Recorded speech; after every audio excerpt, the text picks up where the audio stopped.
talagang open space po siya, ay natatanaw pa rin natin ang napakagandang view.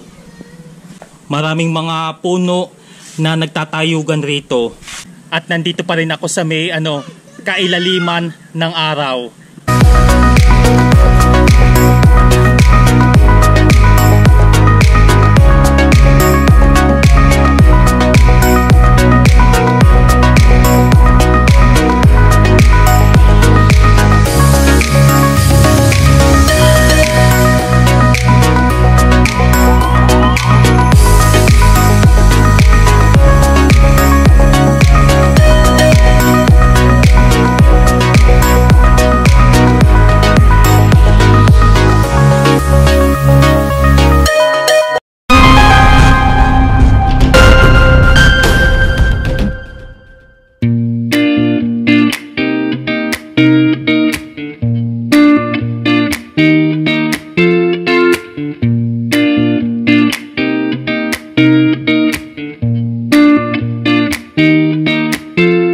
Magandang araw at magandang gabi sa inyong lahat mga kapailers. Muli akong nagbabalik para sa panibagong edisyon ng ating travel spot places na kung saan ay may dadayuhin tayong isang napakagandang spot dito lamang sa aming lugar sa Tanawan City, Batangas. Heto po ay ang tinatawag nila na Napayong Island na kung saan heto po ay tinaguriang Palawan of the South o ang Palawan ng Batangas. Halina't samahan niyo po akong mag-explore at mag-island hopping sa lugar na ito. Mula rito sa Sitio Aplaya ng Barangay Buot ay nakaalis na kami ng bandang alas 7 ng umaga at sa puntong ito ay napakakalmado ang lawa ng Taal. Ayan po ay nakasakay na tayo sa bangka at sasamahan po tayo ni Kuya Buddy na taga rito sa may sitio Mahabang Buhangin na siyang madadaanan natin bago tayo magtungo sa Napayong Island. Si Kuya Buddy ang ating tour guide ngayong araw at habang hindi pa tayo nakakarating sa ating destinasyon ay ma-e-enjoy mo na ang mga magagandang tanawin dito. At malapit na rin tayo sa Sitio Mahabang Buhangin na matatagpuan dito sa dulong barangay ng Maria Paz. Bale, ang barangay Maria Paz ay isa sa bahagi ng 6 Lakeshore Barangays dito sa Tanawan City, Batangas. Bale, nandito muna kami pansamantala sa Sitio Mahabang Buhangin ng Barangay Maria Paz at ibababa muna pansamantala si Kuya. Bale mga kapailers, kahit matagal na akong nakatira dito sa may Tanawan, first time ko lang po narating itong Sitio Mahabang Buhangin ng Barangay Maria Paz. Bale, sa Sitio Mahabang Buhangin, may daanan din po dyan doon sa pamamagitan ng Barangay Maria Paz. At pagkatapos namin dito ay magtutungo na tayo sa mismong Napayong Island. Mula rito sa tapat ng Sitio Mahabang Buhangin ay natatanaw na mismo ang Napayong Island na kung saan ay kapag pinagmasdan mo ito ng malayuan ay may anggulo ito na hugis sapatos.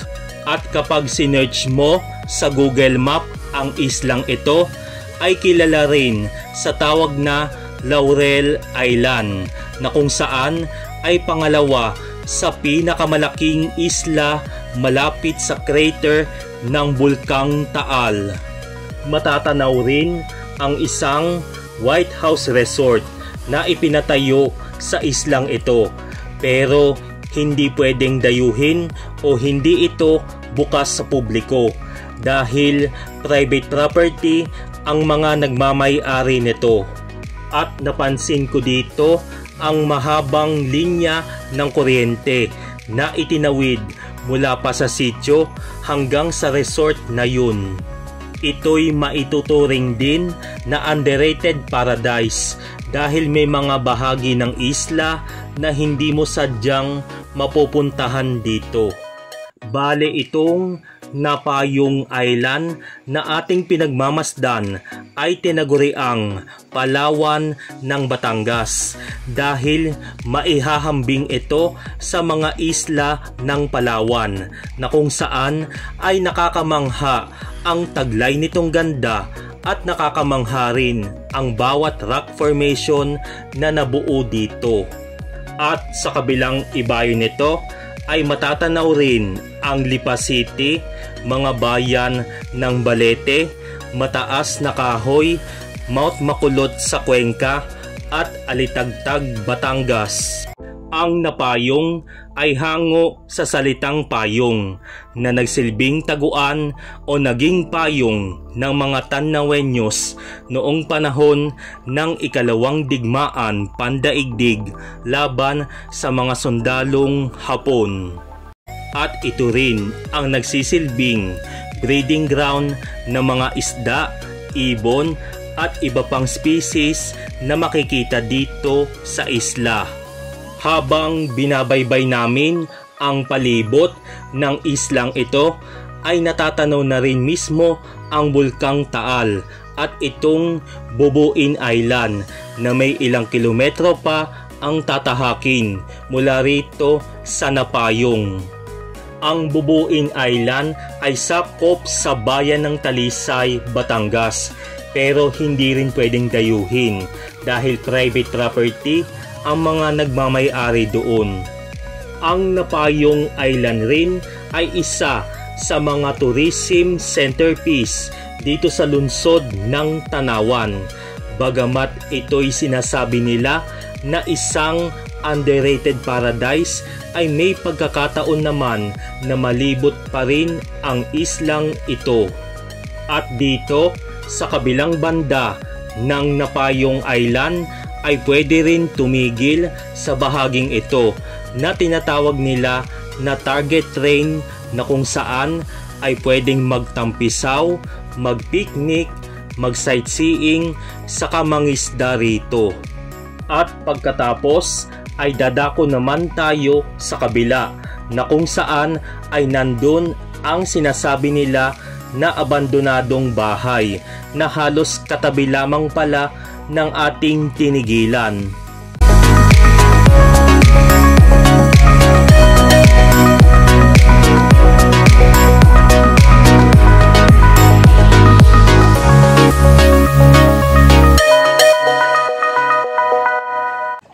Narito pa rin tayo sa malaparaisong ganda ng Napayong Island na kung saan ay sakop pa rin ito ng sitio Mahabang Buhangin ng Barangay Maria Paz dito lamang po sa Tanawan City, Batangas.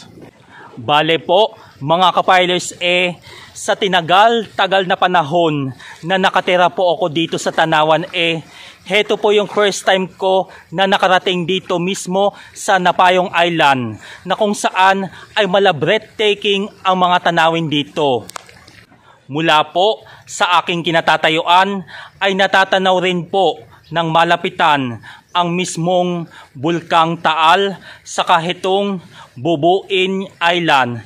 Saka dito sa may kabilang banda ay ang Tagaytay City. Tapos dito rin sa may kabilang ibayo ay ang Mount Makulot.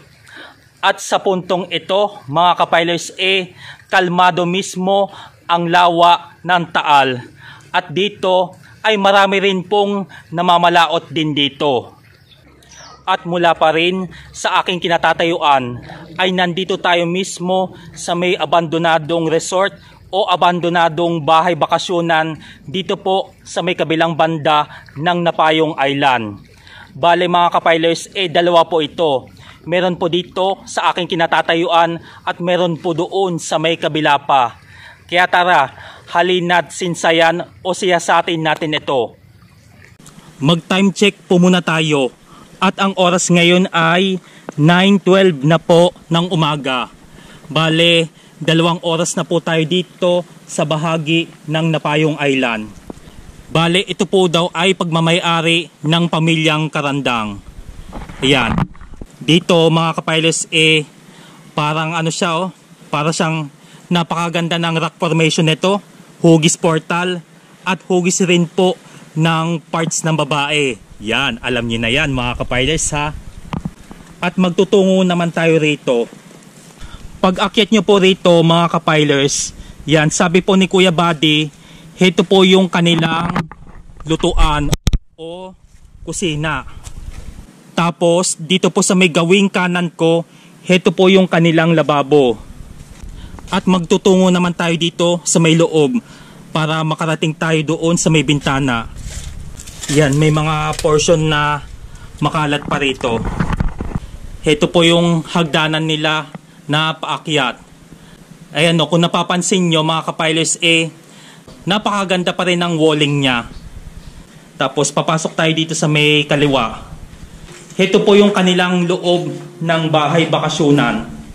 Tapos paglabas nyo po rito, ayan o, bubungad na sa inyo ang breathtaking view ng Taal Volcano. Dito naman tayo magsadya sa kabilang ibayo. Papasok tayo dito sa may kabilang pinto. Yung pader nila dito ay gawa sa kawayan. Tapos dito sa may kanan ko ang kanilang CR. At lumabas na po tayo rito. Subukan natin umakyat rito. Bale dito pa lang na halos natabunan na po ng mga lupa o buhangin. Yan, kapag gusto ninyong masadya po ito mga kapilers, iba yung pag-iingat lamang po. Dito pag na out of balance po kayo, alam niyo na kung saan kayo lulugar. Ayan po, pinasok na po natin itong second floor. Yan, may ano lang may nakaharang lang na halaman. Pagdating dito sa second floor ay natatanaw pa rin ang breathtaking view ng Taal Volcano at ang lawa ng Taal. Lalabas na po ulit tayo. Yan ano na siya natabunan na siya ng mga ng mga punot halaman dito mga kapilers. Paglabas natin ay sadyain natin itong kanilang balkonahe. Yan At dito sa may kabilang banda, may hagdanan pa rin pong paakyat. At dito mga kapilers, kapag tatawid po kayo rito, iba yung pag-iingat lamang po. Kasi, yan malalim po yan. Bale, dito po kayo kumapit sa may bakal. Ayan bakal po yan. Yan. Tayo'y tatawid muna. At subukan natin umakyat dito sa ikatlong palapag. Habang naakyat kayo, natatanaw pa rin talaga ang napakagandang tanawin dito. Yan. At nakapasok na po tayo sa ikatlong palapag. Bale, dito, madedescribe ko dito, ito yung kanilang mga kwarto. Yan talagang open space po siya. Yan kahit saan tayo magpunta rito, ay wala akong masabi kundi napakaganda ng tanawin dito. Although na hindi pa ito napapaayos o nare-reconstruct. At habang nandito ako sa ikatlong palapag, heto po ang kanilang bubong. Bale, na po siya tagpi-tagpi o butas-butas na po siya. Bale, ito sa katagalan mga kapilers, dahil malapit po ito sa mismong Taal, apektado po talaga ito. At kaya po siya nagkaganyan dahil sa epekto na rin po ito ng ashfall na bumabagsak rito. Tapos may mga na siya pinamamahayan na siya ng mga malalaking baging o malalaking halaman. At pagkatapos nito ay bababa na po tayo. Bago pa po tayo makarating dito sa may kabila, ayan may mga siya talaga daanan. Yun nga lang, nagkabitak-bitak na. Tapos dun sa may kabilang banda, dyan sa may gawing kaliwa, yan po yung CR nila. Tapos liliban o tatawid na tayo dyan sa may kabila. Narito na tayo sa may kabilang side. Ayan may mga nakatambay rin dito. Kumbaga nagsisiesta muna. Pagdating natin dito subukan natin akyatin itong itaas. Ayan, nandito na po tayo sa may second floor. Bale, itong magkabilang ito, yan po yung CR. Tapos, ito po yung kanilang balkonahe na kung saan ay natatanaw pa rin natin ang napakagandang view Pagkatapos dito ay subukan naman natin akyatin ang kanilang third floor o ikatlong palapag. Napaka breathtaking pa rin ang view. Yan o, maraming mga puno na nagtatayugan rito. Tapos ito, umikot lang po tayo sa balkonaheng ito. At heto na po ang kanilang bubong na kung saan kaparehas po ng sitwasyon doon sa may kabila. At muli na po tayong bababa. At dito napakarami pong mga naliligo rito. Talagang sarap magtampisaw ngayong panahon ng tag-araw, no? At nandito pa rin ako sa may kailaliman ng araw. Sa ating paglilibot sa abandonadong bahay o resort na ipinatayo sa bahagi ng islang ito ay nakakapanghinayang rin dahil hindi biro ang mga naging pundasyon upang magawa ito. Marami ng mga kalamidad ang dumaan sa paglipas ng panahon, pero halos buo pa rin at matibay pa ang ibang bahagi nito. Sa makatuwid, marami ng mga magagandang alaala ang nabuo ng mga dumayo at dadayo pa rito sa bahaging ito ng Napayong Island. At habang naglilibot pa tayo, tignan natin ang kabilang bahagi pa nito. Sa kabilang bahagi ay makikita rin ang isa pang nakatayong bahay. Pero sabi sa akin ni Kuya Buddy ay pagmamay-ari pa rin ng pamilyang Karandang na naapektuhan rin ito ng kalamidad. At dito naman sa kabilang ibayo ay may isa pang bahay na nakatayo sa isang sulok. At may napagtanto ako sa bandang itaas ng bundok na parabang number 7 ang hulma. Pero sabi sa akin ni Kuya Buddy ay bakas pala yun ng pagguho sa bundok na yun.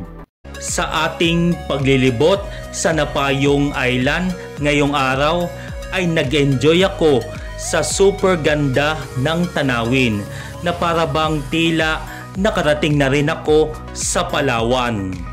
At bago muna tayo makabalik sa ating pinanggalingan ay nais ko pong magpasalamat ng marami kay Kuya Buddy na nakasama natin ngayong araw dahil sumakses tayo o naisakatuparan natin ang ating misyon na malibot ang Napayong Island. Isa na ito sa magandang adventure experience na aking babaunin na sulit naman ang pagpunta rito. O ayan mga kapilers, sana po ay nag-enjoy kayo sa ating island hopping adventures ngayong araw dito po sa may Napayong Island. At kung nakaabot man kayo sa dulo ng bidyong ito ay maraming salamat po sa inyong pagsuporta at pagsubaybay. At muli po, heto po si JJ, ang inyong kapilers na nagpapaalaala sa inyo ng having safe and happy trip sa ating lahat. Kita-kits muli tayo sa mga susunod pang mga edisyon. Kaya naman, just like, share, subscribe. And God bless us all.